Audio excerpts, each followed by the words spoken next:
بسم اللہ الرحمن الرحیم۔ آپ صلی اللہ علیہ وسلم نے فرمایا، ایک ایسا گناہ جس سے 80 سال کی نیکیاں ضائع ہوتی ہیں اور اس کے لیے دوزخ میں ایک کنواں تیار کیا جاتا ہے۔ مکمل تفصیل جاننے کے لیے ویڈیو کو آخر تک ضرور دیکھیے گا۔ زمین کب ہوتی ہے؟ اللہ پاک نے زمین و آسمان میں بشمول جن و انس جو کچھ بھی پیدا کیے ہے، ہر چیز کو قوت سماعت اور قوت گوئی عطا فرمائی ہے۔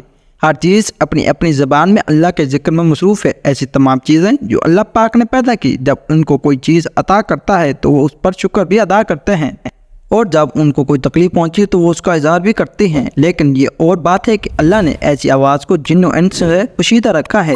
دھرتی یعنی زمین کو ہی لیجیے، زمین بولتی بھی ہے، سنتی بھی ہے، خوشی غمی کو محسوس بھی کرتی ہے اور اس کا اظہار بھی کرتی ہے۔ نبی کریم صلی اللہ علیہ وسلم نے فرمایا، دو موقع ایسے ہیں کہ جن پر زمین روتی ہے۔ پہلا موقع یہ ہے کہ جب ناحق کسی کا خون بہایا جاتا ہے، مذکور کا قطرہ زمین پر گرتے ہی زمین پکارتی ہے، الہی مجھے اجازت دے دے تاکہ میں قاتل کو ابھی نکل جاؤں۔ آواز آتی ہے، ذرا صبر کر، یہ تیرے اندر ہی آئے گا۔ اور دوسرا موقع یہ ہے کہ جب زانی زنا کا ارتکاب کرنے کے بعد غسل کرتا ہے تو پانی کا پہلا قطرہ جب زمین پر گرتا ہے تو زمین ذرا قطع روتی ہے، کہتی ہے الہی مجھے اجازت دے دے تاکہ اسے میں نگل لوں۔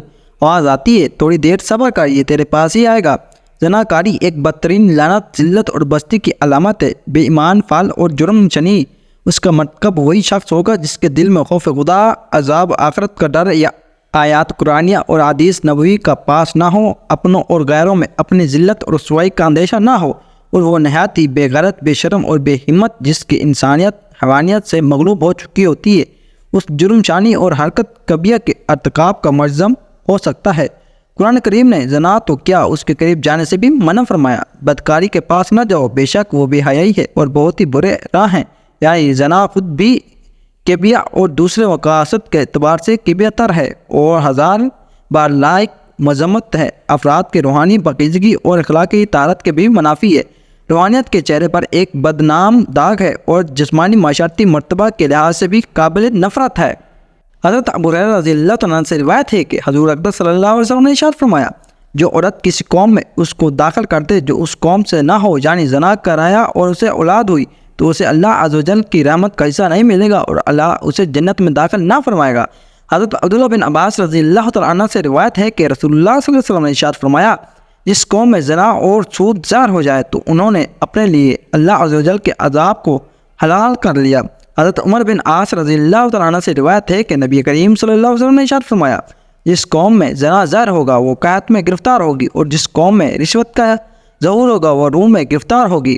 حضرت برید رضی اللہ تعالیٰ سے روایت ہے کہ رسول اللہ صلی اللہ علیہ وآلہ وسلم نے فرمایا، ساتوں آسمانوں اور ساتوں زمینوں بوڑھے زانی پر لعنت کرتی ہیں۔ زانیوں کی شرمگاہ کی بدبو جہنم والوں کو عزیزگی۔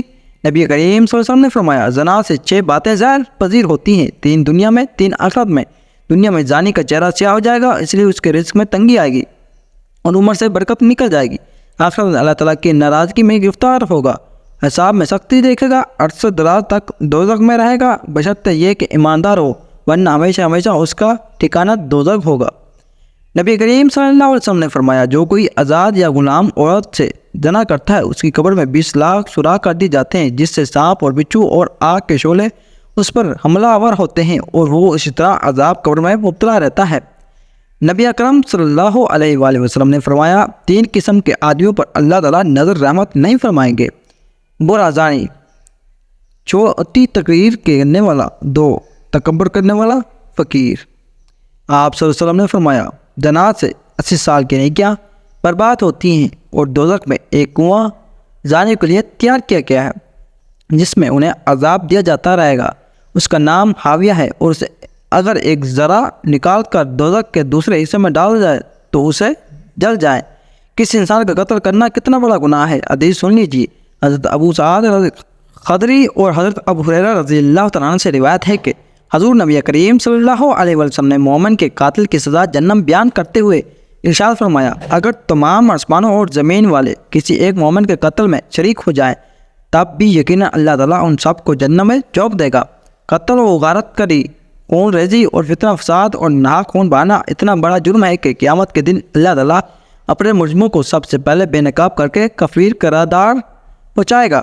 حضرت عبداللہ بن مسعود رضی اللہ تعالیٰ عنہ بیان کرتے ہیں کہ حضور نبی کریم صلی اللہ علیہ وسلم نے خون ریزی کی شدت بیان کرتے ہوئے ارشاد فرمایا، قیامت کے دن سب سے پہلے خون ریزی کا فیصلہ سنایا جائے گا۔